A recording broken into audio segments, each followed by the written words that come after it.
ॐ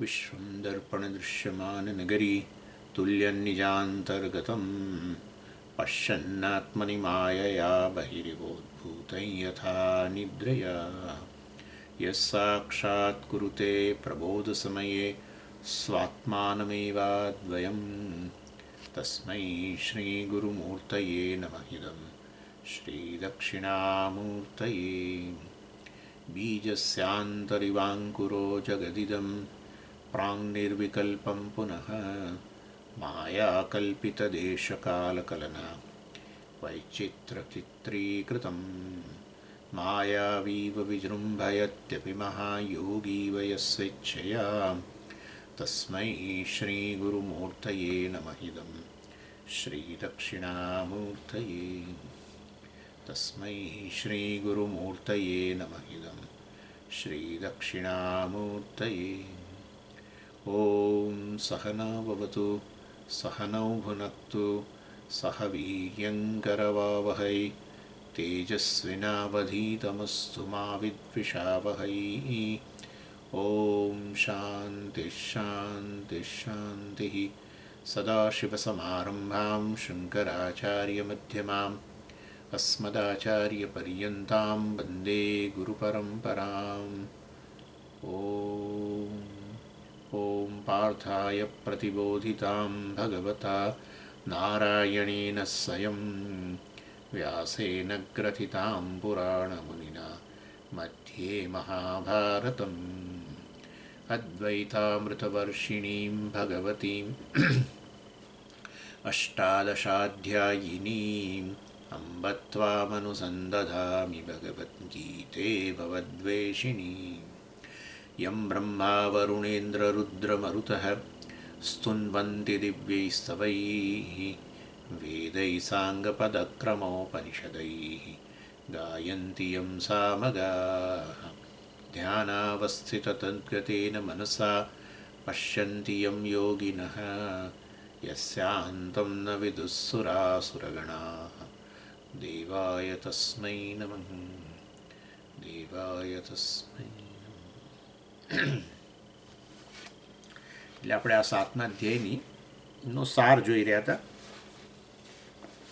અને એની અંદર આપણે પહેલા બે સેક્શન જોઈ લીધા 1 થી 3 શ્લોક જે છે એની અંદર ભગવાને કારણ કે આ 7 થી 12 જે છે ઈશ્વરના સ્વરૂપનું વર્ણન કરતા અધ્યાયો છે 1 થી 6 જે છે એ જીવના સ્વરૂપનું પ્રથમ અધ્યાય તો જીવનો શોક અર્જુનનો શોક વગેરે એનું કારણ આત્માનું અજ્ઞાન વગેરે એ વસ્તુની પછી ભગવાને આત્મજ્ઞાન આપ્યું અને આત્મજ્ઞાન પર અધિકારિત્વ માટે કર્મયોગ વગેરેની પણ ચર્ચા કરી આ તે બધું એનીવે પછી જ્ઞાની પુરુષનું પણ વર્ણન કર્યું ગૃહસ્થ જ્ઞાની હોય સંન્યાસી હોય જે પણ હોય એટલે આ રીતે વાસ્તવમાં એ જીવનું સ્વરૂપની વાત થઈ ગઈ 6 અધ્યાયમાં 7 થી 12માં આ જે છે ઈશ્વરના સ્વરૂપની વાત કરે છે અને એની અંદર આ 7મા અધ્યાયમાં જ સૌથી પ્રથમ ભગવાન આ પહેલા 3 શ્લોકની અંદર કહે છે કે હું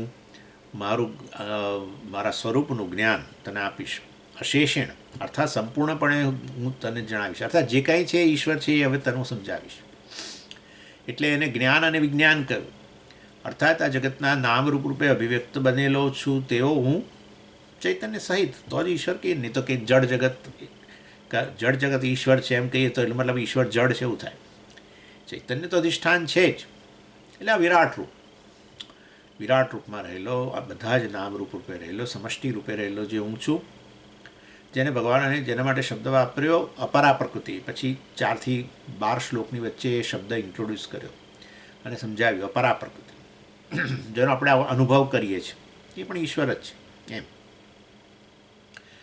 એટલે આ વાસ્તવની અંદર એને જ્ઞાન કહેવાય ઈશ્વરનું અને વિજ્ઞાન આ જ્ઞાન વિજ્ઞાન યોગ છે ને અધ્યાયનું નામ વિજ્ઞાન એટલે ખરેખર વાસ્તવની અંદર એ તો આ તો મિથ્યા રૂપ છે સગુણ રૂપ પરંતુ હું તો ખરેખર તો સર્વગુણોથી પર છું આત્મા રૂપે જ રહેલો છું વગેરે વગેરે એ વિજ્ઞાન એની વાત કરી એટલે એને પરાપ્રકૃતિ કહેવાય આમ અપરા પ્રકૃતિ જેનો તો આપણે અનુભવ કરી રહ્યા છીએ આ જગતના રૂપમાં અને એમાં શરીર મન બુદ્ધિ પણ આવી જ ગયું ને. શરીરનો અનુભવ કરીએ જ છે, શરીર વિશે પણ આપણે જાણીએ છીએ. મન બુદ્ધિ ઇન્દ્રિયો બધાનો અનુભવ આપણને થાય જ છે ને. એ બધા સહિત બહારના બાહ્ય જગતનો અનુભવ થાય છે. એટલે વાસ્તવમાં એ આખું અપરા પ્રકૃતિ કહેવાય. અને એના અધિષ્ઠાન રૂપે રહેલું જે વાસ્તવમાં ખરેખર આત્મા છે, બ્રહ્મ કે ચૈતન્ય, જે આ શરીરમાં ઉપલબ્ધ બને માટે એ જ બ્રહ્મને જીવ કહેવાય, પરાપ્રકૃતિ. એટલે ભગવાને કહ્યું જીવભૂતામ, જીવ રૂપે ઉપલબ્ધ બનવું છે એવું નહીં. એ જ બ્રહ્મ શરીરમાં ઉપલબ્ધ બને એટલે એને જીવ કહીએ. મહાન આકાશ જે છે, અફાટ આકાશ ઘડામાં ઉપલબ્ધ બને તો પછી નવું નામ આપીએ. આકાશ ખાલી કહેવાને બદલે આપણે શું કહીએ, ઘટાકાશ કે એવું કંઈક કહીએ. એવી રીતે એટલે આકાશ કે ઉપલબ્ધ બન્યું ઘડાની અંદર, એટલા માત્રથી જ આપણે ઘટાકાશ શબ્દ વાપર્યો. આકાશ મહાકાશ ઘટાકાશ રૂપે રહ્યું છે એવું નહીં, એવું કહેવાને કરતાં, અર્થાત એમાં કંઈ પરિવર્તનની પાછું મનમાં આવે એના કરતાં એ જ બ્રહ્મ. એટલે ભગવાને કહ્યું જીવભૂતામ મહાબાહો યદમ ધાર્યતે જગત. ઇદમ જગત ધાર્યતે, આ જગત જે છે એનો ધારણ કરનારો, એને ટકાવનારો, એને અસ્તિત્વ પ્રદાન કરનારો, જે વાસ્તવમાં જીવ રૂપે રહ્યું છે. અર્થાત જીવ, એને માટે જીવ નામ આપીએ છીએ. કેમ? કારણ કે આ શરીર મન બુદ્ધિ અપરા પ્રકૃતિ છે, એની અંદર એ ઉપલબ્ધ બન્યો છે. એ અપરા પ્રકૃતિને ટકાવનાર છે. અપરા એટલે જ નામ આપ્યું છે. અપરા એટલે જે ઉતરતું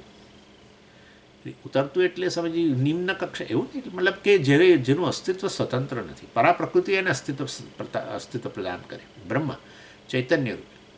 અહીંયા આપણે એને સાક્ષી પણ કહી શકીએ, જે આ વાસ્તવની અંદર શરીર જેનો અનુભવ કરનારો, મનનો અનુભવ કરનારો, આપણે સમજીએ તો અનુભવ કરનારો તો અહંકાર, બરાબર છે. પણ પછી છેવટે અંતઃકરણ અહંકારનો અનુભવ કરનારો તો સાક્ષી થઈ ગયો ને. એટલે છેવટે તો સાક્ષી જ. એ સાક્ષી ન હોય તો ક્યાં કશાનો અનુભવ થવાનો છે? બાહ્ય જગત હોય કે શરીર મન બુદ્ધિ કે ઇન્દ્રિયો જે પણ હોય, કશાનો અનુભવ ચૈતન્ય વગર શક્ય ન બને. એટલે એ જીવ જ વાસ્તવમાં અહીંયા સાક્ષી રૂપે, સાક્ષી જ બ્રહ્મ છે. એટલે એ રીતે પણ તમે એને સમજી શકો. થોડું વધારે રિફાઇન કરવું હોય તો પરા પ્રકૃતિ એટલે અહીંયા જે સાક્ષી રૂપમાં રહેલું, અને અપરા પ્રકૃતિ એટલે આ જીવ કહેવું હોય તો કહો, અને અપરા પ્રકૃતિ એટલે શરીર મન બુદ્ધિ અને ઇન્દ્રિયો અને આ બાહ્ય જગત કહો. એટલે એનીવે, એટલે કહેવાનો આશય આ જે છે, ભગવાન કે છે હું આ રીતે અપરા પ્રકૃતિ અને પરા પ્રકૃતિ બધું આવી ગયું ને, હવે તો કશું રહ્યું જ નહીં. અપરા પ્રકૃતિ અને પરા પ્રકૃતિ રૂપે રહેલું છું. આ વસ્તુ ભગવાને 4 થી 12 શ્લોકની વચ્ચે પણ કહી. 1 થી 3 પહેલાં કહ્યું કે હું તને જ્ઞાન અને વિજ્ઞાન, મારા વિષય જ્ઞાન વિજ્ઞાન બધું આપીશ, બધું જ મારા સ્વરૂપનું પણ પૂર્ણ જ્ઞાન, અને જે કાંઈ છે એ હું જ છું એ સમજાવીશ તને. અને પછી આ રીતે 4 થી 12 શ્લોકની અંદર પરાપ્રકૃતિ અપરા પ્રકૃતિ રૂપે કહ્યું. પછી 13 થી 19 જે આપણે અત્યારે ચર્ચા કરતા હતા, એમાં ભગવાને કહ્યું કે સંસારનું કારણ શું છે. અને ખરેખર વાસ્તવમાં અહીંયા કહીએ છીએ જીવ પણ છે બ્રહ્મ હતો, અને અધિષ્ઠાન છે, સંસારથી પર છે, જન્મ મૃત્યુ વગેરેથી બીજા બધા સંબંધોથી પર છે, અને સંબંધોથી પર છે એટલે અંતઃકરણ વગેરે સાથેના સંબંધોથી પર છે એનો સાક્ષી. એટલે ખરેખર તો સર્વ મુશ્કેલીઓથી પર છે, શોક ભય આ તે બધાથી મુક્ત જ છે. પરંતુ તમે સંસારનો અનુભવ કેમ કરે છે? કારણ કે પોતાના સ્વરૂપનું જ્ઞાન નથી, અને સાથે સાથે વાસ્તવની અંદર એ અપરા પ્રકૃતિનો આશ્રય લે છે. એટલે પોતે જ વાસ્તવમાં પોતાનું સ્વરૂપ જે છે ખરે પૂર્ણ છે, અને પૂર્ણપણે સલામત છે. અર્થાત એનો મૃત્યુ જન્મ વગેરે કશું છે જ નહીં. છતાં પણ પોતાની અસલામતીનો ભય લાગે છે, કારણ કે પોતાના સ્વરૂપનું જ્ઞાન નથી. અને પછી આ અપરા પ્રકૃતિનો આશ્રય લેવા જાય છે ભયમાંથી મુક્તિ માટે, અસલામતીમાંથી મુક્તિ માટે, દુઃખમાંથી, અલ્પતામાંથી, ઉણપમાંથી મુક્તિ માટે અપરા પ્રકૃતિનો આશ્રય લે છે. અને આશ્રય લે છે એ જ મુખ્યત્વે તો સંસારનું કારણ બને છે. મારી અપરા પ્રકૃતિનો જે આશ્રય લે છે એને પર ઢળે છે, એને પર આધારિત થાય છે. એટલે આ બે વસ્તુ માટે આધાર ન લેવો જોઈએ. બાકી બધો આધાર બરાબર છે, પરંતુ સલામતી કે પૂર્ણતા માટે, કૃતકૃત્યતા માટે, સફળતા માટે. જીવનમાં સફળતા તો આપણે ત્યારે જ કહીએ જ્યારે હું સફળ છું એવું થવું જોઈએ. લોકો તો આપણને કહે છે તો આપણે નથી, આપણે આપણી જાતને ઘણીવાર કોંગ્રેચ્યુલેટ કરતા. લોકો કે તમે તો ઘણું મેળવ્યું આમ તેમ બધું, પણ પછી આપણા મનને વખતે એક તે જ થતું હોય છે ઘણી વાર, એ તો ભાઈ કે પણ મને ખબર છે મને કે પાસે શું છે, હજુ મારે કેટલું બાકી છે મેળવવાનું વગેરે વગેરે. અને ક્ષણ માટે કદાચ કહીએ ખરા કે હું સફળ છું, પહેલાં એ કહ્યું ને આપણે સ્વીકારીએ, પણ પછી એ તમે જાણો જ છો કે વળી પાછું તરત જ એ ઉણપની લાગણી વળી પાછી છતી થાય છે. ઉણપની લાગણી આપણામાં ન રહે તો આપણે સફળ, નહીં તો શેના સફળ થશે? સફળતા કહેવાય જ નહીં ને. સફળતા એટલે આપણામાં પૂર્ણતાની લાગણી, કૃતકૃત્યતાની લાગણી કે બસ બધું પ્રાપ્ત થઈ જાય. એટલે એવું તો વાસ્તવની અંદર ત્યારે જ બને કે જ્યારે હું પૂર્ણ છું, જ્ઞાન થાય તો, નહીં તો કેવી રીતે થવાનું છે? એટલે હું જીવ છું, સાક્ષી કે બ્રહ્મ હોવા છતાં હું જીવ છું એવું કહું છું, કારણ કે અજ્ઞાનને કારણે તાદાત્મ્ય કરું શરીર મન બુદ્ધિ સાથે, અને કારણે અલ્પતાની લાગણી આવે, અને પછી આ બાહ્ય જગતનો આશરો લો સલામતી માટે ને સુખ વગેરે માટે, પૂર્ણતા માટે. આ સુખ કહીએ એટલે તમારે સમજી જવાનું પૂર્ણતાની વાત છે, સફળતાની વાત છે.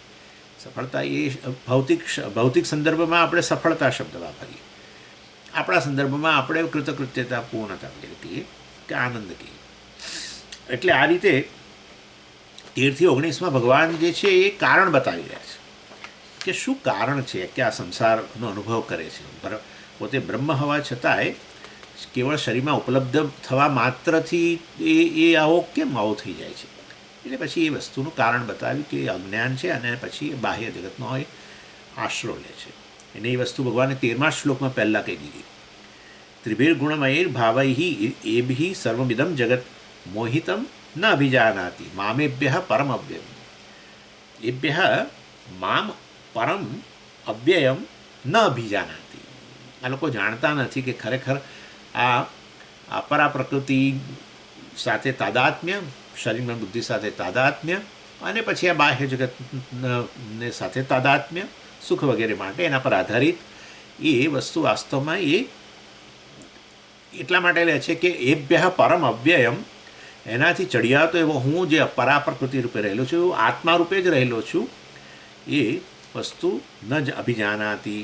અને માટે એ બી સર્વમિદમ જગત, એટલે આ 3 ગુણોમાં બધેલું જગત છે જે હું જ છું, મારી અપરા પ્રકૃતિ, જેને અપરા પ્રકૃતિ કહેવાય છે, એ જ વાસ્તવની અંદર એનાથી ચડિયાતો હું છું, એ નથી ખબર, અને એનો આશરો લે છે.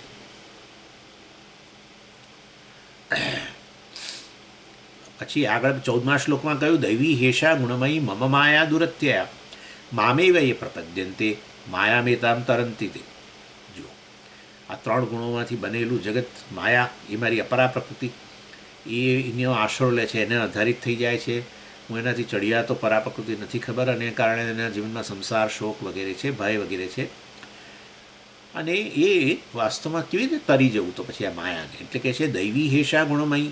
આ ગુણમયી, આ 3 ગુણોની બનેલી આ જે મારી માયા જે છે, મારી શક્તિ છે, અચિંત્ય શક્તિ. અર્થાત એ શક્તિ ખરેખર વાસ્તવમાં મારામાં છે નહીં, અને મારામાં છે, મારામાં છે ને અને મારામાં નથી, એવી આ શક્તિ વાસ્તવની અંદર. એ તમે જાણો છો, મિથ્યા વસ્તુ મારે વધારે વર્ણન ન કરવાનું હોય. ઘડો માટીમાં છે કે નથી, અથવા ઘડો છે કે નથી? ઘડો છે, ઘડો છે, હા ઘડો છે, ના ઘડો નથી, બરાબર છે ને? ઘડો છે અને નથી, બંને કેટેગરીમાંથી એકેમાં ના આવે, એનું નામ મિથ્યા. એટલે માયા છે, માયા નથી, અથવા માયા છે એમ પણ ન કહેવાય, નથી એમ પણ ના કહેવાય. અચિંત્ય શક્તિ અર્થાત છે બધું બ્રહ્મ. આમ હાથ કરીને કહેનારો એ બ્રહ્મ, હાથ એ બ્રહ્મ, અને જેની સામે હાથ કરું છું એવું આ જગત એ બ્રહ્મ. તો પછી આ બધું એને બદલે હું તો આ અનુભવ કરનારો ને આ જગતમાંથી જુદું ને આવું બધું કેમ? માયા. બસ આટલું. એટલે આવા રૂપમાં અનુભવ કરું છું, અનુભવ કરનારો ને અનુભવનો વિષય વચ્ચેનો અનુભવ થાય છે, હા, તો પછી માયા છે. પણ સેજ તપાસ કરું અંદર તો બધું બ્રહ્મ છે. વિષય ને વિષય ખરેખર મિથ્યા, તો ખરેખર માયા નથી. આવું છે. એટલે વિષય ને વિષય બંનેના રૂપમાં દેખાઈ રહ્યો છે ને, એક જ પરમાત્મા બ્રહ્મ છે, બંને પરા પ્રકૃતિ અપરા પ્રકૃતિના રૂપમાં જણાઈ રહ્યો છે. એનીવે, એટલે આ રીતે માયા છે કે નથી, આપણને એમ કે માયા નામની ખરેખર કોઈક વસ્તુ છે આમ. એટલે પછી લોકો છે ને જે પ્રશ્ન કરે છે, જુઓ શું કહે છે, સમજી આ માયા ક્યાંથી આવી? જ્યારે તમે કહો કે માયા ક્યાંથી આવી, એનો અર્થ કે તમારા મનમાં એટલું તો સ્પષ્ટ છે કે માયા નામની વસ્તુ છે. હા, છે, પતી ગયું, દેટ્સ ઇટ. જો તેમાં શું બરાબર તો છે. માયા છે એમ કહ્યું તો પછી બરાબર બ્રહ્મ છે કે નહીં? હા, બ્રહ્મ છે. તો માયા છે અને બ્રહ્મ છે, તો પછી આ વેદાંત છે કે પછી દ્વૈત છે? એટલે આ પ્રશ્ન બહુ જ બધા જ સત્સંગમાં સમજ, પણ માયા ક્યાંથી આવી પણ નક્કી કરો પેલા છે કે નહીં. એટલે જો બધું બ્રહ્મ છે એમ કહેવામાં આવ્યું તો પછી માયાનો પ્રશ્ન જ ઊભો નથી થતો. ના, પણ સ્વામીજી આ જગત દેખાય છે મને, બસ તો એ તમને માયા દેખાય છે, બસ આવું છે. સ્વામીજી મને તો જે પેલો જાદુગર જે કંઈ દેખાડે છે એ બધું સાચું જ લાગે છે, બસ તો પછી માયા છે કેમ નહીં?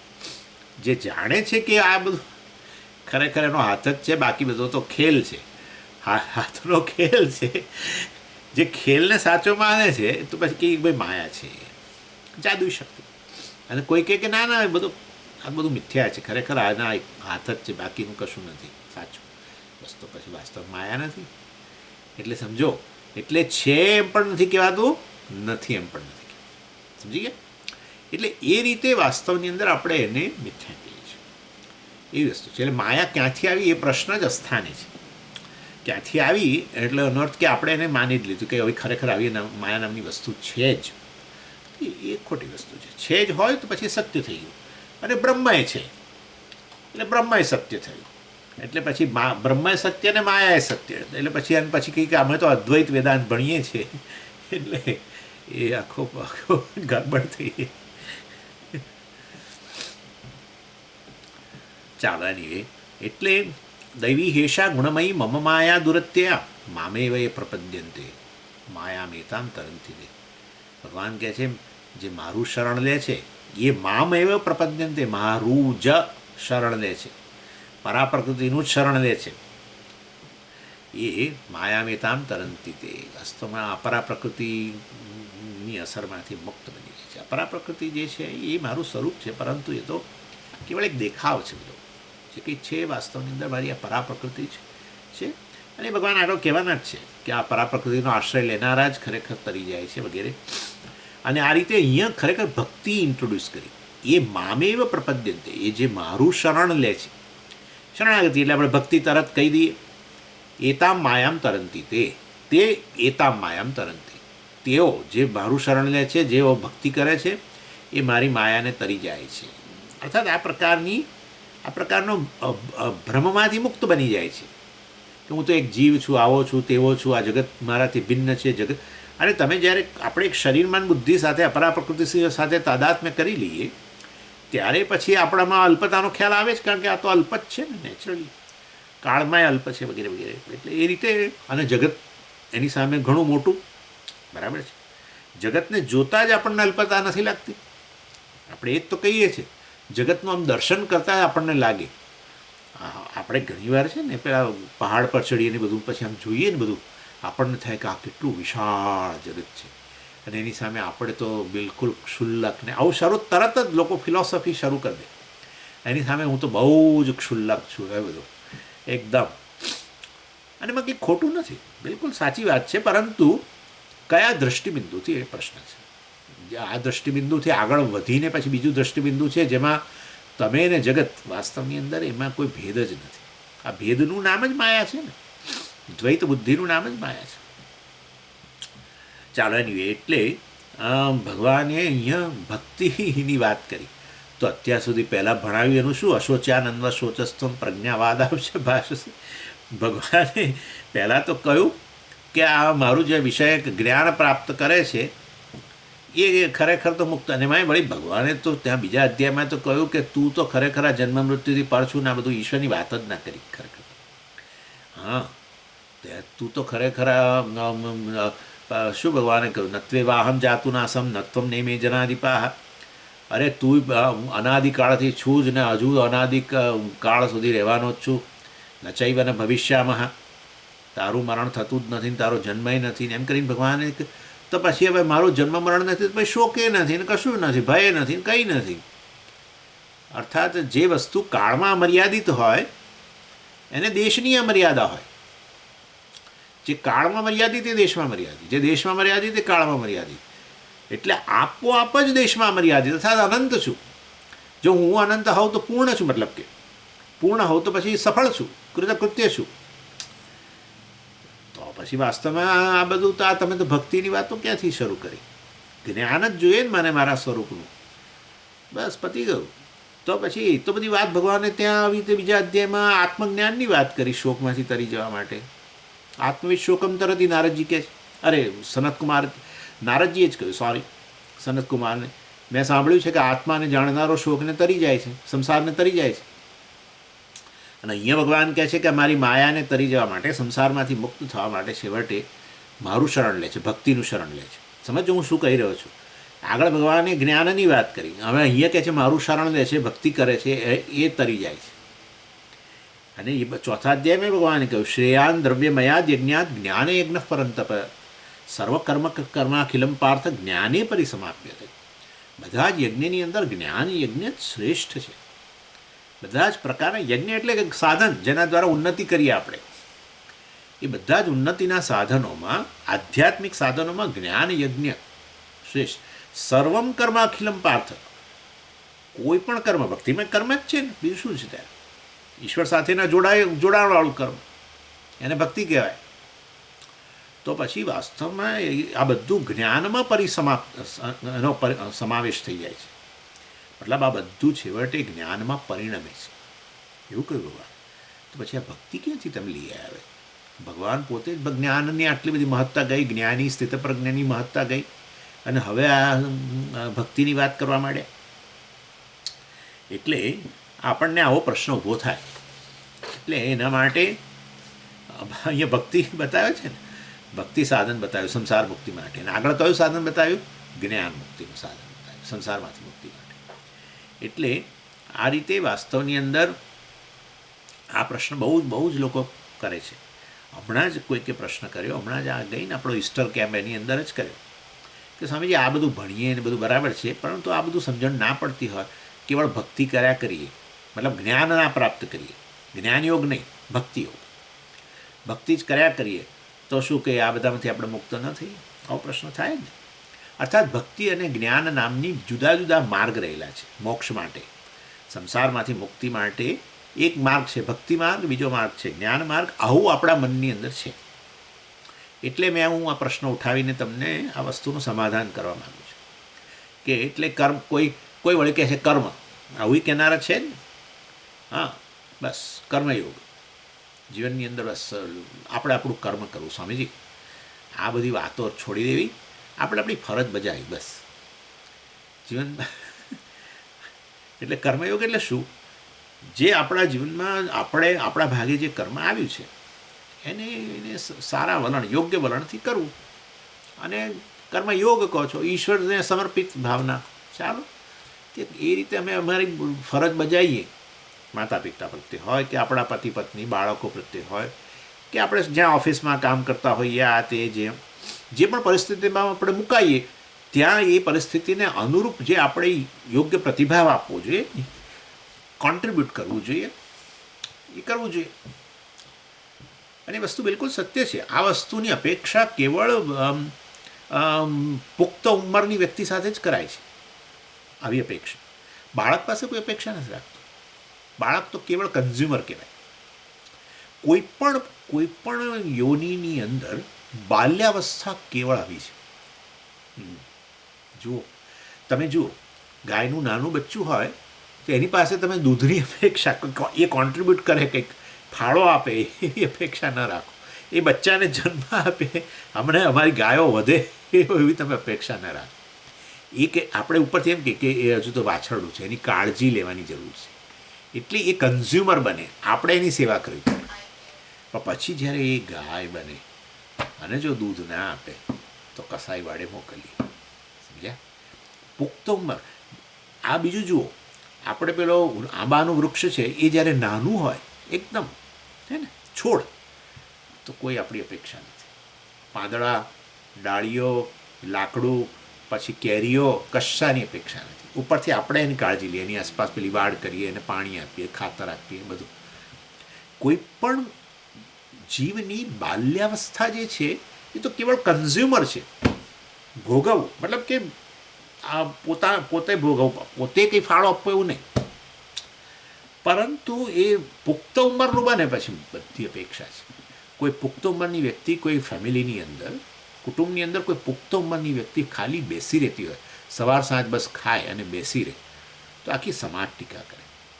ફેમિલીવાળા તો ને ન જ ગમે પણ બિચારા શું કરે, પરંતુ સમાજે ટીકા કરે કે આ ઘરમાં બેસી રહે છે, માણસ કશું કરતો નથી, કોઈ પ્રકારનો ઘરમાં ફાળો આપતો નથી.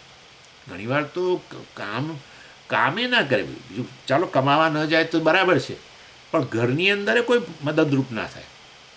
સામાન્ય રીતે આવું હોય છે કે આવી પ્રકારની વ્યક્તિઓને પછી કોઈ પણ રીતે એને ધકેલી દેવામાં આવે, અથવા એ બહાર જાય તો લોકો રાજી થાય. એટલે પુખ્ત ઉંમરની વ્યક્તિ હોય ને એની પાસે અપેક્ષા છે કોન્ટ્રીબ્યુટર બનવાની અપેક્ષા. અને આ રીતે સાચે સાચ પુખ્ત કે મેચ્યોર વ્યક્તિ કોને કહેવાય કે જે ફાળો વધુ આપે અને ભોગવે ઓછું. કોન્ટ્રીબ્યુટર તો એ ખરા અર્થની અંદર આંતરિક રીતે પુખ્ત થયેલો છે એવું કહેવાય. શારીરિક રીતે પુખ્ત તો બધા થતા જ હોય છે. એમાં શું, ખાતા પીતા રહો, કૂદતા રહો, નાના ત્યાંથી રમીએ, આ કરીએ તે કરીએ, શરીરનું રક્ષણ કરીએ અને ખાતા રહીએ, તો એક દાડો કુદરતના નિયમોથી એક દાડો તમે લગ્ન કરવા માટે તૈયાર થઈ જાઓ, પુખ્ત ઉંમરના બની જાઓ. પણ તો આંતરિક પુખ્તતા માટે આ પ્રકારની ભાવના કે મારે હું જ્યાં પણ હોઉં ત્યાંથી કોન્ટ્રીબ્યુટ કરું, જગતને મારું કંઈક પ્રદાન કરું, મારી શક્તિને અનુરૂપ, મારી સ્કિલને અનુરૂપ, મારા જ્ઞાનને અનુરૂપ કંઈક ફાળો આપું. કારણ કે આખું જગત ફાળો આપી જ રહ્યું છે, ત્યારે તો હું ટકેલો છું. મને ટકાવનાર, મારા શરીરને ટકાવનાર બધી જ વસ્તુઓ બહારથી આવે છે. તો બહારે વસ્તુઓનું બધું નિર્માણ કે બહારે વસ્તુ બધી રહેલી છે, વાયુ, આ તે બધું, જળ, પછી અન્ન, બધી જ વસ્તુ બહારથી આવે છે. આપણે જે ભોજન કરીએ છીએ એના માટે આખું યુનિવર્સ કામ કરે છે, સ્વાભાવિક છે. સૂર્યથી માંડીને બધા કામ કરે છે, ત્યારે જ બધું પાકે છે ને બધું, રાઈટ. એટલે આ રીતે વાસ્તવમાં આ પ્રકારની સમજ સહિત સમજો આ પણ કર્મયોગ. એટલે સ્વામીજી છે ને કર્મયોગ જ મુખ્ય વસ્તુ છે. હું તો કહીએ ને, જીવનમાં કલ્યાણ કરવું હોય, આપણે મોક્ષ મેળવવો હોય, ભગવાનના ધામમાં જવું હોય, તો જીવનમાં કર્મયોગ, બસ સેવા કરતા રહો. સમજી ગયા? એટલે આવા અહીંયા કહે છે મારી શરણ, મારું શરણ દે, એ સંસારમાં જ તરે છે. એટલે સમજી કર્મયોગ ખરો, પણ જોડે જોડે ભક્તિ કરવાની. કર્મયોગ અને ભક્તિ કરીએ તો સંસારમાંથી મુક્ત થઈએ. પછી આપણા જેવા ભેગા થાય એને નાના. ભાઈ સંસારનું કારણ શું છે કહો? તમને અલ્પતા લાગે છે, ભય લાગે છે, બરાબર છે, કાળનો ભય લાગે છે, લાગે જ છે ને. તો કાળનો ભય લાગે છે તો કાળમાંથી મુક્ત કેવી રીતે થશો? કાળનો ભય લાગે છે મતલબ કાળની તમારા પર અસર છે એવું તમે માનો છો? હા, સમજી, હું છું જ એવો કે જેના પર કાળ અસર કરે. જો એવું હોય તો કાળમાંથી મુક્ત થવાનો પ્રશ્ન જ નથી. જો તમારું સ્વરૂપ જ એવા હોય કે જે કાળની અસરમાં જ હોય, એ વસ્તુ કાળની અસરમાં જ હોય, કાળને અંતર્ગત હોય, કાળમાં મર્યાદિત હોય, એવું તમારું સ્વરૂપ જ હોય, તમે એ પ્રકારના જ હોવ, તો કાળમાંથી પર તો કદી ના થઈ શકો. જેનું સ્વરૂપ હોય એમાંથી ક્યારેય ચ્યુત ન થઈ શકે. અગ્નિ જો ઉષ્ણ હોય તો એ પછી એક દિવસ સમજી એ ઠંડો બનશે, આ ભૂલી જવાનું. એ સ્વરૂપ જ એનું, એ સ્વરૂપને કારણે એ ટકેલું છે. અગ્નિનું અસ્તિત્વ એટલે ઉષ્ણતા જ, બસ, બીજું કંઈ નહીં. અગ્નિ એટલે ઉષ્ણ, અથવા અગ્નિ એટલે ઉષ્ણતા, ચાલો. એટલે આ રીતે હું રહું અને પાછું મારું સ્વરૂપ બદલાઈ જાય, આવું તો બધી કદી ના બને. તો પછી સ્વામીજી કદાચ હું આવો જઈશ, પણ આવો હોવ તો તમને સ્વીકાર્ય હોવો જોઈએ તમારું આવું સ્વરૂપ હોય તો. સમજો, આ થોડીક જ આર્ગ્યુમેન્ટમાં કેવું પછડાઈ જાય એવી વસ્તુ છે. જો ખરેખર તમે આવા જ હોવ તો તમે તમારા સ્વરૂપને અંતર્ગત હોવ તો તમે તમારાથી ખુશ રહો. પણ તમે તમારાથી ખુશ નથી. જો તમે તમારી જાતને કાળની મર્યાદામાં જુઓ તો તમે તમારાથી ખુશ નથી થતા. તમારે એમાંથી મુક્ત થવા માટે તો તમે જજુમો છો. તમે ખાલી 2 વર્ષ 5 વર્ષનું આયુષ્ય વધે એટલા માટે આપણે કેટલો પ્રયત્ન કરીએ છીએ. લોકો જેમ ઉંમર વધે ને એમ પછી બધું બહુ આવું બધા વિડીયો જુએ ને બહુ બધું જુએ. શું ખાવાથી આપણે સારું રહે ને પેલું નેચરલી કયા પ્રકારની એક્સરસાઇઝો કરીએ તો સારું રહે ને આમ ને તેમ. યુવાન હતા ત્યારે કોઈ ચિંતા જ ના કરી, જે પથરો આવ્યો પછી ગયું ને, જે કોઈ એક્સરસાઇઝે ના કરે ને કશું નહીં, બસ ધન જ જીવનની અંદર ધ્યેય છે માટે દોડતા રહે. હવે પછી શરીર બૂમો પાડવા માંડ્યું, એટલે હવે ચારે તરફ તે શરીર બૂમો પાડે તો પાડે, ના ના સ્વામીજી પછી એમ તો આ તો આપણું ઘડપણ વહેલું આવી જાય ને, આપણે મૃત્યુ વહેલું આવી જાય ને. ઇન શોર્ટ, કોઈ પણ રૂપમાં દુઃખ તો જોઈતું જ નથી. મૃત્યુને ઠેલવા માંગીએ છીએ, મૃત્યુનો ભય છે ને. એની સમજો, એટલે કહેવામાં આવશે જો ખરેખર જો હું હોઉં તો પછી મારું સ્વરૂપ બદલાવાનું નથી, તો મને એવી ઈચ્છા જ ભગવાને ના આપી હોત, પણ આવી ઈચ્છા લઈને જન્મ્યો છું. આ બધામાંથી મુક્ત થવાની, દુઃખમાંથી મુક્ત થવાની, અલ્પતામાંથી મુક્ત થવાની આવી ઈચ્છા લઈને જન્મ્યો છું. પ્રત્યેક મનુષ્ય પાછો લઈને જન્મ્યો છે, તો પછી એ ખરેખર વસ્તુ શક્ય હોવી જોઈએ. ભૂખ લઈને જન્મ્યા હોઈએ તો પછી એનું સોલ્યુશન જગતમાં હોવું જોઈએ. તરસ લઈને જન્મ્યા હોઈએ તો એનું સોલ્યુશન જગતમાં હોવું જોઈએ. એવી રીતે આ જો ઈચ્છા લઈને જ હું જન્મ્યો હોઉં, એવું તો નથી કે હું ભણવા ગયો પછી મને આવી ઈચ્છા ઉત્પન્ન થઈ. દુઃખમાંથી મુક્તિ, ઇનફેક્ટ ભણવાનું છોડી દેવું છે કારણ કે એમાં દુઃખ લાગે છે એટલે તો એ છોડી દઉં, એવું હોય છે.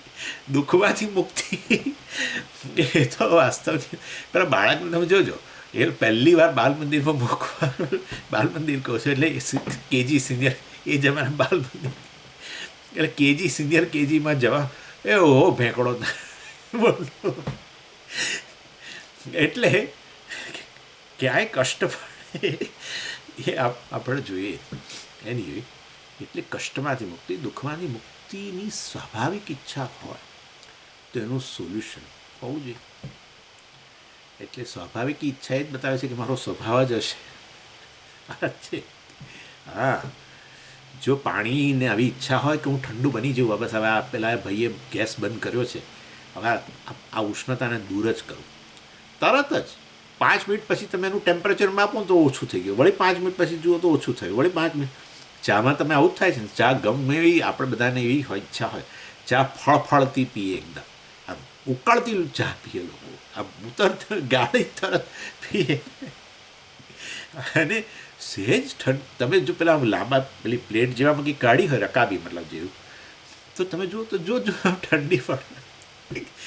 એટલે કારણ કે પ્રવાહી પાણી, મતલબ પાણીનું સ્વરૂપ જ એવું છે કે એ સ્વરૂપથી ઠંડુ છે, માટે આ ઉષ્ણતા જે આગંતુક આવી છે એને દૂર કરવાનો પ્રયત્ન કરે.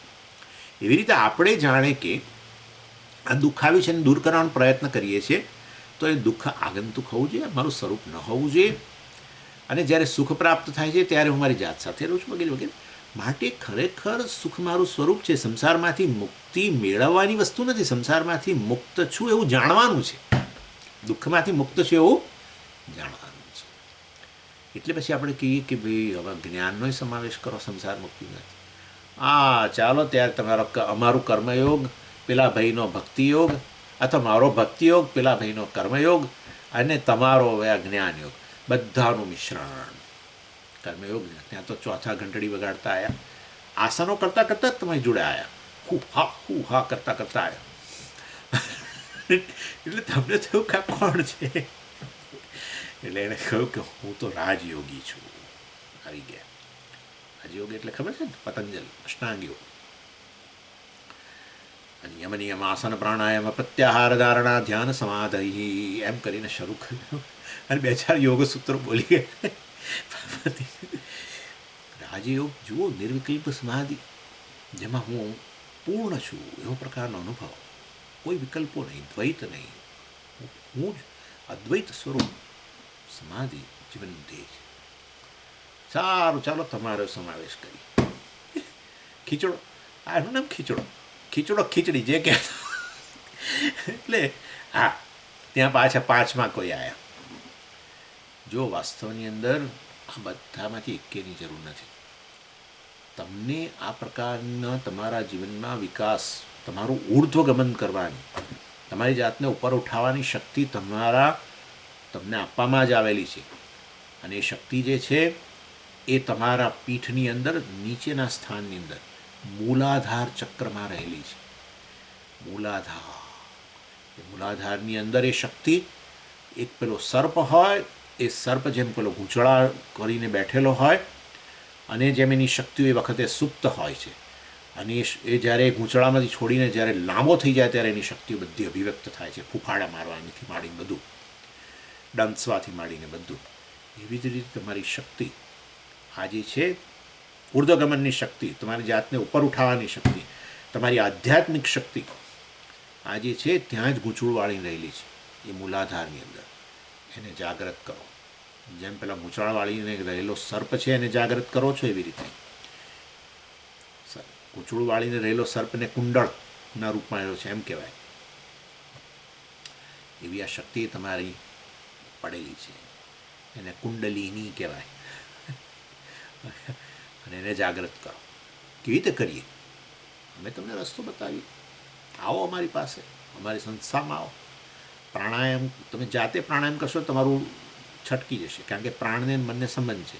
તમે તમારી રીતે પ્રાણાયામ કરશો તો તમારું એક દિવસ છટકી જશે. અમે તમને બતાવીએ કેવી રીતે કરવા પ્રાણાયામ. અને પછી એટલે પ્રાણાયામથી તમે એને જાગૃત કરો. ધીરે ધીરે મૂલાધારથી આ લઈને છેક સહસ્રાર સુધી લાવો. અને ત્યારે પછી પેલા છેલ્લે જ્યારે પ્રાણ જશે, પ્રાણનું તમારે પ્રાણ પર તમારું નિયંત્રણ આવી ગયું છે, અને આ તમારા બધી આ ભેદન શક્તિ દ્વારા સહસ્રારમાં આવીને છેવટે ઉર્ધ્વગમન કરી જશે અહીંયાથી. એટલે આ રીતે બધા ચક્રો, આજ્ઞા ચક્ર, ફલાણા ચક્ર, નીચે છેક પીઠમાં નીચેના ભાગમાં રહેલી છે, ત્યાંથી એને મસ્તક સુધી ઉપર ઉઠાવો પ્રાણાયામ વગેરે. એ અમે તમને બતાવીએ. સારું, ચાલો તમારો એ સમાવેશ કરી. એટલે કુંડલીની યોગવાળા આવ્યા. એમાંય પાછું બીજું આવ્યું છે ભાઈ. અને એટલે એને સ્કાય કહે છે. સ્કાય એટલે સિમ્પ્લિફાઈડ કુંડલીની યોગ. Sky simplified. આ તમે હમણાં પેલા યોગીએ તમને જે બધું કહ્યું ને કુંડલીની યોગ, અમે એને સિમ્પ્લિફાય કરી દઈએ તમારા માટે, અને છતાંય તમારી કુંડલીની જાગૃત કરી શકીએ. આમ કરીને 5નો ખીચડો કે 6નો ખીચડો થયો. કર્મયોગ, ભક્તિયોગ, જ્ઞાનયોગ, પછી શું પેલો અષ્ટાંગ યોગ, રાજયોગ, પછી આ કુંડલીની અને સિમ્પ્લિફાઈડ કુંડલીની. 6 કે 7 જે થયા, આટલા પણ યોગ જોઈએ છે. એનીવે, એટલે કહેવાનો આશય છે. આની ચર્ચા વધારે 12મા અધ્યાયમાં કરી છે, પણ તમને એનો ટૂંકમાં ઉત્તમણા આપી દો. એટલે ખરેખર આ સંસાર નિવૃત્તિ માટે આ બધાની જરૂર છે. 6ની જરૂર છે, 5ની જરૂર છે, 4ની જરૂર છે, 3ની જરૂર છે, 2ની જરૂર છે, 1ની જરૂર છે, કેટલાની જરૂર છે? આટલા યોગ કરવા પડે તો પછી બીજા પાછા કોઈ શિવ બાબાનો યોગ છે પાછો, એ પાછો કંઈક બીજો છે. હા, શિવ બાબાનો યોગ છે. એ આપણા ગુજરાતમાં જ ક્યાંક પેલા દક્ષિણ ગુજરાતમાં ક્યાંક કોઈ જગ્યાએ એમની સંસ્થાએ પણ છે શિવ બાબા. એનીવે, અને આ બધા હજારો યોગમાંથી કયો યોગ કરવો? યોગ એટલે સાધન, ઉન્નતિનું સાધન, સંસાર મુક્તિનું સાધન, આધ્યાત્મિક ઉન્નતિનું સાધન. એટલે આપણે પછી કહેવું પડે કે ના ભાઈ, ભક્તિ યોગ જે છે એમાં આ બધું આવી ગયું. ભક્તિ જે છે વાસ્તવની યોગ એટલે સાધન. ભક્તિ એ એક પ્રકારનું સાધન નથી, એ ભક્તિ આ બધા સાધનોનો સમૂહ છે. આ તમે તમારું બધું કંઈક જોડતા લાગો છો. હમણાં શાંતિ રાખો ને, તમને કહું છું. ભગવાન જ કહે છે આ જ અધ્યાયમાં, હમણાં જ 16મા શ્લોકમાં જ કહે છે. એટલે વાસ્તવની અંદર ભક્તિ જે છે એ તો સિરીઝ ઓફ સાધન છે બધા. કર્મયોગ એ ભક્તિયોગની અંતર્ગત છે. ઉપાસના, ધ્યાન વગેરે જે છે એ પણ ભક્તિયોગની અંતર્ગત છે. અને આ જ્ઞાન અત્યારે શ્રવણ વગેરે કરી રહ્યા છો એ જ્ઞાન યોગ એ ભક્તિયોગની અંતર્ગત છે. ભક્તિયોગ એટલે એક વિશેષ પ્રકારનું સાધન નહીં ભક્તિ રૂપે. ભક્તિ એટલે આ સિરીઝ ઓફ સાધન. કર્મયોગ વત્તા ઉપાસના યોગ વત્તા જ્ઞાન યોગ વત્તા કુંડલીની વત્તા ફલાણા વત્તા જે બરાબર ભક્તિયોગ. વિશેષ ચર્ચા એ વખતે આપણે 12મા અધ્યાયમાં કરીશું ભક્તિયોગમાં, પરંતુ આ તમને અત્યારે ટૂંકમાં કહું છું કે આવું છે. એટલે કર્મયોગ અને ભક્તિયોગ જુદા, જ્ઞાનયોગ અને ભક્તિયોગ જુદા, આવી કોઈ વસ્તુ નથી. અત્યારે રાખો કે આ સ્વામીજી કહે છે, માની લઈએ છીએ. અમે કન્વિન્સ નથી થયા, પણ અમે માની લઈએ છીએ. અત્યારે માની લો. અને એ વસ્તુ ભગવાન 16મા શ્લોકની અંદર અહીંયા જ, આપણે અત્યારે 13થી 18ની ચર્ચા કરી રહ્યા છીએ, એટલે હું આ 16મા શ્લોકમાં જ ભક્તિ, આ ભગવાને આ ભક્તિની જ વાત કાઢી. અને બધાનો સમાવેશ કરી દીધો અંદર, બધાનો. કહેવાતા આપણા ભક્તો જે છે એમનો સમાવેશ કર્યો ને આપણે અત્યારે આપણે બધા જે જ્ઞાન પ્રાપ્ત કરવાનો પ્રયત્ન કરીએ છીએ એનો સમાવેશ કર્યો, અને જ્ઞાન પ્રાપ્ત કરી લીધું એને ભગવાને ભક્ત કહી દીધો. બધાને કહ્યું કે આ બધું ભક્ત જ છે બધા. અર્થાત ભક્તિયોગને અંતર્ગત જ્ઞાન યોગે આવી ગયો, ભક્તિયોગને અંતર્ગત બીજા ભક્તોએ આવી ગયા. ચતુર્વિધા ભજન્તે મામ જનાહ સુકૃતિનો અર્જુન. આર્તો જિજ્ઞાસુ અર્થાર્થી જ્ઞાની છે ભરતર્ષભ. તેષામ જ્ઞાની નિત્યયુક્ત એક ભક્તિર્વિશિષ્યતે. જો સ્પષ્ટ પ્રિયો હિ જ્ઞાનીનોત્યર્થમ અહમ સચ મમ પ્રિય. ભગવાને 16 અને 17મા શ્લોકની અંદર છેદ ઉડાડી દીધો. ભક્તિ જુદું, જ્ઞાનયોગ જુદો, કર્મયોગ જુદો. અને સંભાવ આવું આપણે બને જ છે કે જ્યારે આવું જ્ઞાન પ્રાપ્ત કરવાનો પ્રયત્ન કરતા હોઈએ એને થોડું અઘરું પડવા માંડે, અથવા આપણને લાગે કે આ બધું કંઈ પ્રેક્ટિકલ નથી લાગતો, બધી બ્રહ્મની વાતો ના તે બધું, ત્યારે પછી આપણને થાય કે ભાઈ આ છે ને ભક્તિ એ બહુ સારું સાધન છે. એમ કરીને જ્ઞાન અને ભક્તિયોગ, જ્ઞાનયોગ ને ભક્તિયોગ જુદી જુદી વસ્તુઓ છે. એ વસ્તુ આપણે મનની અંદર એ પ્રકારનો ભ્રમ લઈને ફરીએ. ભગવાને આ 16મા શ્લોકમાં છેદ જ ઉડાવી દીધો. અને એ ભક્તિ જ વાસ્તવની અંદર ઘણા બધા તબક્કાઓમાંથી પસાર થાય અને છેવટે જ્ઞાનમાં પરિણમે. એ વસ્તુ કહી. એટલે આર્ત એને પણ ભગવાને ભક્ત કહ્યો. આર્ત ખાલી તકલીફ પડે ત્યારે ભગવાન પાસે જનારો. અને એ વાસ્તવની અંદર એ જે છે એને આર્ત ભક્ત કહેવાય. અર્થાત એને ભગવાન સાથે એક બિઝનેસ રિલેશનશિપ. બસ તમે મારું આટલું કામ કરો અને હું તમારે આની માટે કંઈક કરીશ. પહેલાં ના કર્યો, પહેલાં ઇન્વેસ્ટમેન્ટ નહીં. આ બહુ હા, પહેલાં ખાલી એમને એમ જાય, કોરા હાથે મંદિરમાં જાય અને પહેલાં ભગવાનને પ્રાર્થના, મારું આટલું કરો, મારા દીકરીનું બરાબર સેટ કંઈક નથી થતું કોઈ જગ્યાએ, મારી દીકરીનો કોઈ સારો મૂર્તિઓ મળી જાય એવું ભગવાન તું કંઈક કર, આમ કર, મારા દીકરા માટે આ ફરાળ કર, દીકરાને હમણાં આજકાલ નથી ફરાળ સારું, આમ તે મારે આમ છે, મારા પત્ની આમ, બે હાથ જોડી અને ભગવાને કર્યું. સમજો એટલે શું કહેવા માગું, નથી કરતો પણ કર્યું, રાહ જોવી પડે પણ કર્યું.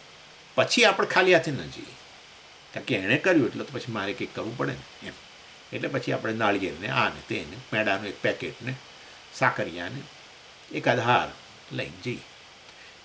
પેલા પાસે ખાસું બધું માગી લીધું હોય, સંકલ્પ કરીને માગી લે, પૂજા કરે તો માગે, બધામાં માગે એટલું માગે કે ભગવાનને કહે છે ભાઈ હવે હાથ છોડ, હવે આ સંકલ્પમાં બહુ થઈ ગયું, કેટલું માગીશ. એની સામે એક નાળીએ 100 ગ્રામ પેંડા લઈને જાય. આવો બિઝનેસમેન, એને આર્ત ભક્ત કહેવાય. તેમ આપણે અહીંયા તો તમે કહેતા હતા કે એ મામે એ પ્રપંચને શરણાગતિ જ થઈ ગઈ. શું થયું? ઈશ્વરની શરણાગતિ લીધી દુઃખમાંથી મુક્તિ માટે, સંસારમાંથી મુક્તિ માટે. એટલે આર્ત ભક્ત. પછી અર્થાર્થી, તકલીફ નથી પણ ઈચ્છા છે અમુક વસ્તુ મળે તો સારું, મજા આવે, આટલું મળે ને તો બસ જીવનમાં તો મજા આવે, પૂર્ણતા. અને વગર થોડું અધૂરપ લાગે છે ખરી, બીજું કોઈ તકલીફ નથી મને. મારા પત્ની, બાળકો બધું બધા મજામાં છે પોતાના જગ્યાએ. પણ જરા કંઈક ખૂટતું લાગે છે. શું ખૂટે છે લિસ્ટ લઈને જાય, આટલું આપ, પેલામાં આટલા, આ બધા મારાથી દુઃખમાંથી મુક્ત કર. અહીંયા દુઃખની વાત નહીં, સુખના સાધનોની વાત. પેલામાં દુઃખનીમાંથી મુક્તિની વાત. અર્થાર્થી અર્થ એટલે બધું આવી ગયું એની અંદર, બધું. અર્થની અંતર્ગત ઘણીવાર નામ કીર્તિ પણ હોય. નામ કીર્તિ માટે યજ્ઞો થાય છે, એ માટે બધું થાય છે. ઇલેક્શનમાં વિજય પ્રાપ્ત કરવા માટેના યજ્ઞો કેટલા કરે છે આપણા ત્યાં, બધા પ્રકાર. એનીવે, એટલે અર્થાર્થી ભક્તો એ ઈશ્વરનું શરણ લે છે, ભક્તો જ કહેવાય. મામે એવી ભગવાનનું શરણ લીધું, ભક્ત જ કહેવાય ને. શું થાય? જે ભગવાનનું શરણ લે ભક્ત. પછી જિજ્ઞાસુ ભગવાને કહ્યું. આ બધામાંથી ઉપર ઉઠી ગયો, અર્થકામની ઈચ્છાઓમાંથી. કારણ કે એને ખબર પડી કે આ અર્થકામની ઈચ્છાઓ કરીએ છીએ ને એ ભગવાન આપે છે, પણ તોય પાછું જે કામની ઈચ્છા કરેલી ભગવાને આપ્યું ને કામ નિવૃત્ત થઈ ગયું, વળી પાછો કોઈ નવો કામ જન્મે છે. એટલે આ રીતે ચાલ્યા જ કરે છે. તો એના કરતાં ભગવાન જે આપનારો છે એની નજીક જવું વધારે સારું. કારણ કે એ તો સોર્સ છે, સોર્સ થયો ને બધી વસ્તુનો, એ સોર્સ છે. તો ચાલો એની પાસે જાઓ. હા, એ જ મુખ્ય સોર્સ પાસે જાઓ. એ આપે એ વસ્તુ નહીં, એ સોર્સને જ પકડી લો તો હંમેશ માટે સલામતી અને પૂર્ણતા. ઈશ્વર અપૂર્ણ હોય એવું હોય નહીં, ઈશ્વર અસલામત હોય, બિનસલામત હોય એવું હોય નહીં. Common sense. માટે જિજ્ઞાસુ, ભગવાન કોણ છે જે આ બધું આપનારો છે, એની તપાસ કરે. એને કહેવાય જિજ્ઞાસુ ભક્ત. જાણવાનું, એને ભક્ત કયો ભગવાન. એટલે આપણે બધા જે જિજ્ઞાસુ ભક્તો છીએ એને પણ ભક્તિ જ કહેવાય. અત્યારે આપણે ભક્તિયોગ કરી રહ્યા છીએ. મેં તમને એટલે કહી દીધું, કર્મયોગ વત્તા જ્ઞાનયોગ વત્તા ઉપાસના વગેરે બધું ભક્તિ જ, વત્તા કુંડલિની વત્તા પતંજલ રાજયોગ ગણો કે સ્કાય ગણો, જે ગણો તે બધું એની અંતર્ગત આવી. અને 12મા અધ્યાયમાં વિશેષ ચર્ચા કરીશું ભક્તિના 2 પ્રકારના લક્ષણો વગેરેની, કારણ કે ભક્તિયોગ છે. પરંતુ આ તમને ટૂંકમાં જણાવું કે આ રીતે વાસ્તવમાં ચતુર્વિધા ભજનથી મામ ભગવાને જે કહ્યું, જબરજસ્ત કહ્યું. 4 પ્રકારના ભક્તોમાં બધું આવી જ ગયું, કશું રહ્યું જ નહીં. અને સારું જિજ્ઞાસુ ભક્ત કહેવાય. એણે ભગવાનનું શરણ લીધું, ભગવાનને જાણવાની ઈચ્છાથી એનું શરણ લીધું નેચરલી. અને પછી ભગવાન કહે છે ના ના ના ના, હજુ આગળ વધ. જે જાણી લે છે મને એ મારો ભક્ત છે. જ્ઞાની ભગવાને કહ્યું. જાણનારો વળી કઈ થયો ભક્ત? અરે ભાઈ, જાણનારો ભક્ત જ થઈ ગયો ને. એને ઈશ્વર જુદા જ ક્યાં રહ્યા? જાણનારો, ઈશ્વરને જાણનારો, વાસ્તવિક જાણનારો, વિજ્ઞાન ભગવાન કહેવાના છે. અર્થાત આ 7 થી 12 અધ્યાયની અંદર ભગવાને કહ્યું જ્ઞાન અને વિજ્ઞાન બધું જ, પરાપ્રકૃતિ ને અપરાપ્રકૃતિ બધાના રૂપમાં. પરાપ્રકૃતિ એટલે આ આત્માના રૂપમાં જાણવું. ખબર પડી કે આ હું જેને જાણવાનો પ્રયત્ન કરું છું તો મારું સ્વરૂપ જ છે. ભગવાને જ આ વસ્તુ સ્પષ્ટ કરી. ઇનફેક્ટ 10મા અધ્યાયમાં ભગવાન કહે છે કે હું જ જ્ઞાન આપું છું. એની વૃત્તિમાં હું પ્રકાશિત થઉં છું. અર્થાત આ જ્ઞાન સામે, અર્થાત હું બ્રહ્મ જ છું, તો પછી એમાં મારા એના વચ્ચે અંતર જ નથી. પરંતુ કોઈ જે અવરોધો છે બધા, શ્રવણ મનન નિધિધ્યાસન અંતર્ગત જે પણ અવરોધો છે, દેહાત્મ બુદ્ધિ છે કે આ વિષયક જે સંશયો છે કે આ વસ્તુ જ્ઞાન જ સ્પષ્ટ નથી, આ બધો જે અવરોધોમાંથી મુક્ત કરું તો ખબર પડે હું બ્રહ્મ છું, અજ્ઞાની. અને એનાથી એક સ્ટેપ પાછું આગળ વધ્યા ભગવાન તો 17મા શ્લોકમાં અહીંયા તેષામ જ્ઞાની નિત્યયુક્ત. હે ને શું કહ્યું? તેષામ જ્ઞાની નિત્યયુક્ત એક ભક્તિ વિશિષ્યતે. આની ભક્તિ તો વિશેષ જ છે. સદાય મારી સાથે જોડાયેલો રહે એ સાચો ભક્ત. તો સદાય જોડાયેલો જ રહે છે. કારણ કે છે અહમ બ્રહ્મ, હું જ બ્રહ્મ છું, હું પરમાત્મા છું. હવે આનાથી આગળ શું હોય બીજું? અહમથી અન્ય હોય તો તમે ક્યારેક જોડાયેલા હો, ક્યારેક ન જોડાયેલા હો. અહમના રૂપમાં જ હોવ. અહમથી તો કોઈ દાડો કોઈ છૂટું પડી શકે જ નહીં. એક ભક્તિ વિશેષ છે. આની ભક્તિ તો ચડિયાતી છે. એક ભક્તિ પ્રિયો હિ જ્ઞાનીનો અત્યર્થમ, એટલે કે છે અહમ જ્ઞાનીન અત્યર્થમ પ્રિય. હું જ્ઞાનીને અત્યંત પ્રિય છું. એટલે જ્ઞાની મને બહુ જ પ્રેમ કરે છે. સમજ કે આ તમે ખોટું કહ્યું. આત્મનસ્તુ કામાય સર્વમ પ્રિય. આત્મા જ સૌથી પ્રિય વસ્તુ, પણ આત્મા જ બ્રહ્મ છે, જાણે. એટલે આત્મા જ પ્રિય છે, અર્થાત બ્રહ્મ પ્રિય છે, પરમાત્મા જ પ્રિય છે. એટલે જ્ઞાની માટે હું અત્યર્થમ, સૌથી વધુ પ્રેમ આપણને આત્મા માટે છે. આપણે જોઈ ગયા છીએ ઘણી વાર. અને જ્ઞાની કહે છે કે આત્મા જ બ્રહ્મ છે, જે સૌથી વધુ પ્રિય છે એ જ બ્રહ્મ છે વાસ્તવમાં. અર્થાત પરમાત્મા સૌથી વધુ પ્રિય છે. એ વસ્તુ થઈ ગઈ. અને સહચ મમ પ્રિય, અને એ જ્ઞાની મમ પ્રિય, મને બહુ પ્રિય છે. કારણ કે ઈશ્વરનો આત્મા ને આનો આત્મા એક જ વસ્તુ છે. માટે ભગવાન કહે છે, ઈશ્વર એમ જ કહે ને કે મારો આત્મા મને બહુ પ્રિય છે. મારો આત્મા એમ કેવું એટલે હું મારી જાતને બહુ પ્રિય છું. અને જ્ઞાની કહે છે કે હું મારી જાતને બહુ પ્રિય છે. બંને જાણે છે કે બ્રહ્મ છે. માટે વાસ્તવની અંદર ભગવાને, તો વિચાર કરો, જ્ઞાનીને શ્રેષ્ઠ ભક્ત કહી દીધો ભગવાન. ઉદારા સર્વ એ વૈતે, હજુ 18મા શ્લોકમાં ઉદારા સર્વ એ વૈતે, જ્ઞાની તું આત્મા એવ મતમ આસ્થિત સહી યુક્તાત્મા મામેવાનું તમામ ગતિ. ઉદારા બધા જ ભક્તો સારા છે. ભગવાન એવું આપણે કહીએ ને, કોઈકના વખાણ કરીએ પછી કે ના ના બધા આમ તો સારા જ છે.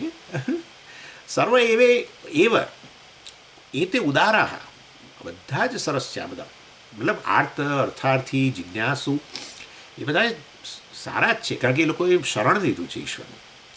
એ રીતે શરણ બીજાનું લઈ શકો, જગતની વસ્તુઓનું અપરા પ્રકૃતિનું શરણ લઈએ એમાં તો સંસાર ઊભો થાય છે, એ આપણે વાત કરી રહ્યા છીએ. એટલે ઈશ્વરનું શરણ લઈએ, જગતની વસ્તુઓ વિષયોનું નહીં. અત્યારે તો કેટલું બધું તમે જુઓ, આપણને અંદર સંસારનો અનુભવ થઈ રહ્યો હોય, અંદર કંઈક શોક હોય, અંદર પ્રેશર હોય, ભય હોય, કે કાંઈ પેલી એકલતાની લાગણી હોય, બધું બહુ હોય છે ને અંદર.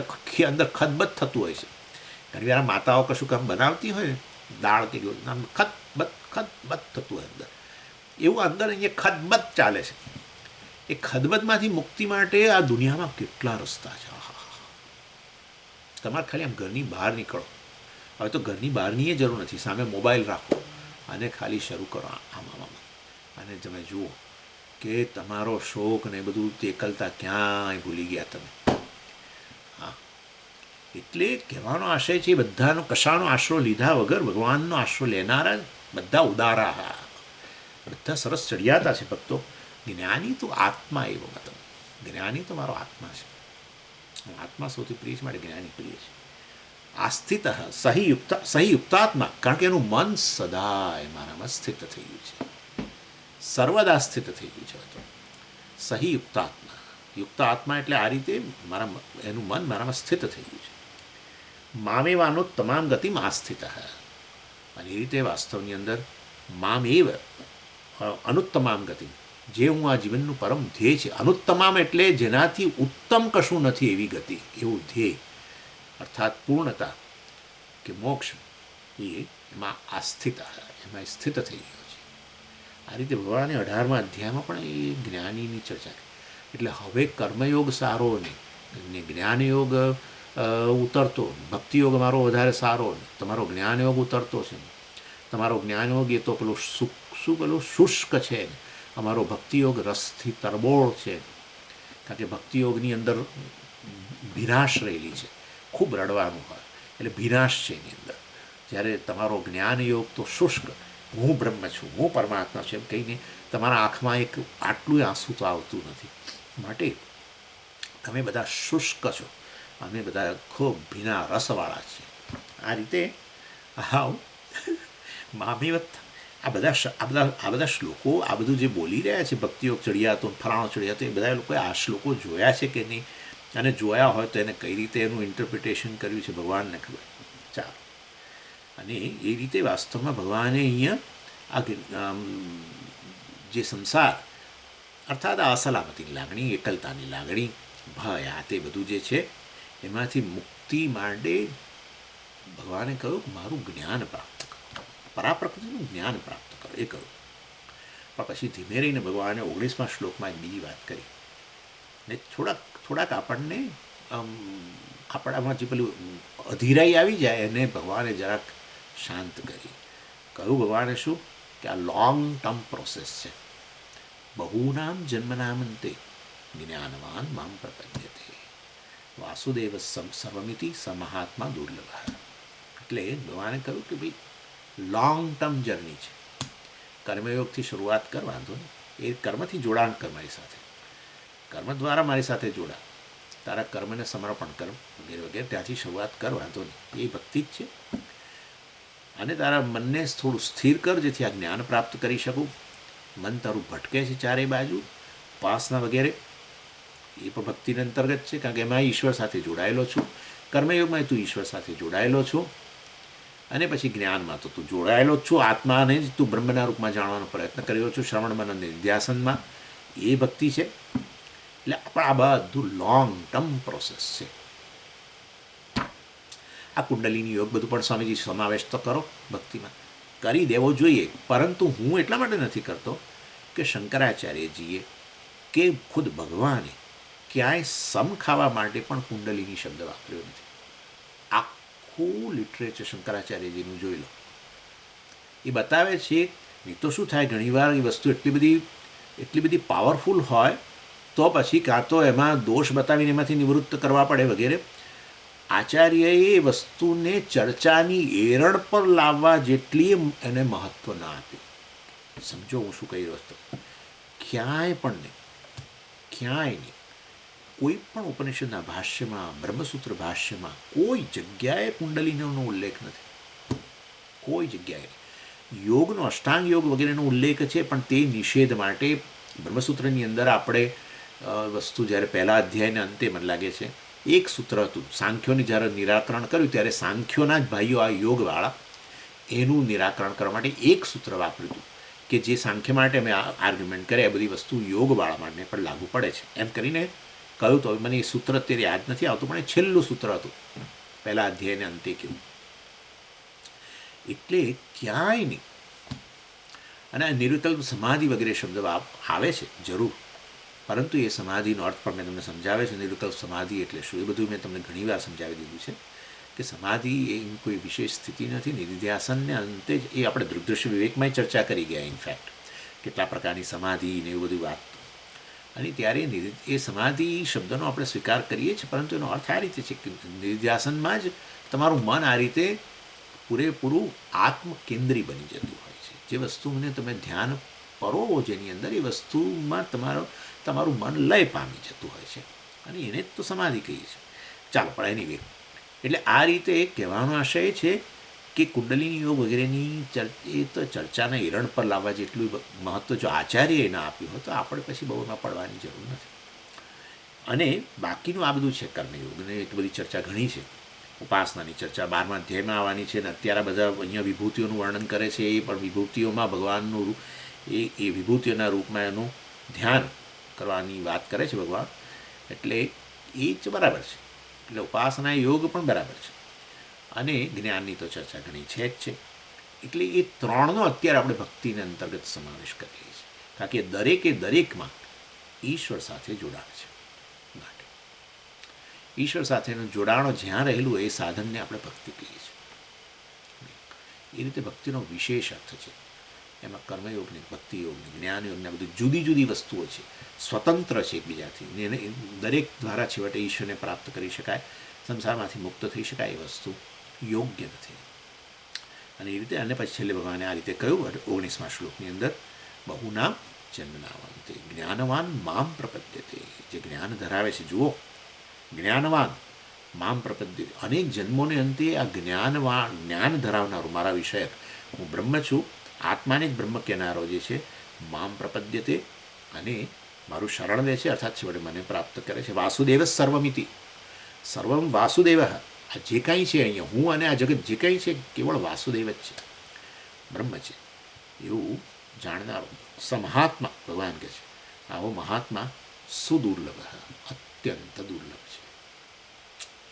એટલે અનેક લોકો જેમ જીવન કોઈ સમજો કે કોઈ સ્થાનમાં જવા માટે પ્રયત્ન કરતું, અંબાજી જાય ને, આપણે ત્યાંથી જાય છે ને બધા, અંબાજી જનારા કેટલાય લોકો હોય, એમાં તમે જુઓ તો કોઈક વ્યક્તિ પહેલું પહોંચી ગયું હોય, કોઈક વ્યક્તિ કંઈક એનાથી થોડેક 5-10 કિલોમીટર દૂર હોય અંબાજી મંદિરથી, કોઈક તો વળી 50 કિલોમીટરે દૂર હોય, ધીમું ચાલે, આ તે કંઈક તકલીફ આવે, રોકાઈ જાય, પછી પાછા 2 દિવસ પછી ચાલે. તો એ પછી એ પ્રકારનું રહેવાનું છે. એની અંદર આગળ પાછળ રહેશે, આ માર્ગમાં એ આગળ પાછળ હોય, ધ્યેય જે પણ હોય એની પ્રાપ્તિમાં એ દિશામાં જઈ રહેલા બધામાંથી કોઈક સુદુર્લભ, કોઈક જ એવું હોય છે સમહાત્મા. વાસુદેવ સર્વમ, સર્વ કાંઈ વાસુદેવ છે, હું વાસુદેવ છું. સર્વ આવ્યું એટલે આમ નહીં. સર્વમાં જો સર્વ બોલો અને પોતાનો સમાવેશ ન કરો તો સર્વ ક્યાં રહ્યું? એટલે સર્વ આવે એટલે આપણે આમ કર્યા કરતા હોઈએ છીએ, પણ આ જે છે આમાં હાથ કરનારો જે છે એ સર્વમાં આવવો જ જોઈએ ને. એની અર્થાત જે અનુભવ કરનારો ને અનુભવના રૂપમાં રહેલું પરાપ્રકૃતિ, અપરાપ્રકૃતિ. અપરાપ્રકૃતિ છોટે મિથ્યા છે, આ પરાપ્રકૃતિ જેનું અધિષ્ઠાન છે, જે કંઈ છે પરાપ્રકૃતિ બ્રહ્મ જ છે, વાસુદેવ છે. એની આ રીતે ભગવાને 19મા શ્લોકની અંદર થોડોક એ પણ કહ્યું કે આ ભાઈ લોંગ ટર્મ પ્રોસેસ છે, એ માટે આજે કરું કાલે મળી જાય એવું ન માનો. છું જ, આ પ્રકારનું વાસુદેવ જ છું, પરંતુ એ હજુ બરાબર સમજાતું નથી કે અવરોધો છે તે અવરોધોની નિવૃત્તિ આ રીતે કર્મયોગ દ્વારા, રાગદ્વેષની નિવૃત્તિ ઉપાસના વગેરે દ્વારા, બીજા પ્રકારના અવરોધો આપણું મન ભટકતું રહે છે એમાંથી નિવૃત્તિ, અને જ્ઞાન વગેરે પ્રાપ્ત કરીએ ત્યારે છેવટે આ દેહાત્મ બુદ્ધિ રૂપી અવરોધ છે એની નિવૃત્તિ. અને આ રીતે બધું ધીરે ધીરે અવરોધોની નિવૃત્તિ થાય. એને આપણે મલ વિક્ષેપ અને આવરણ કહીએ જ છીએ. આવરણ એટલે અજ્ઞાન, એ અવરોધ થયો ને. મલ એટલે રાગદ્વેષ, અને વિક્ષેપ એટલે આ પ્રકારની ચંચળતા મનની. આ બધામાંથી મુક્તિ માટે જ તો આ ત્રણ છે: કર્મયોગ, ઉપાસના યોગ અને જ્ઞાન યોગ. આ બધું ભક્તિ યોગને અંતર્ગત કહેવાય, બધા સ્તરની ભક્તિ. ઓમ પૂર્ણમદ પૂર્ણમિદમ પૂર્ણાત પૂર્ણમુદચ્યતે પૂર્ણસ્ય પૂર્ણમાદાય પૂર્ણમેવાવશિષ્યતે. ઓમ શાંતિ શાંતિ શાંતિ. હરિ ઓમ શ્રી ગુરુભ્યો નમઃ. હરિ ઓમ.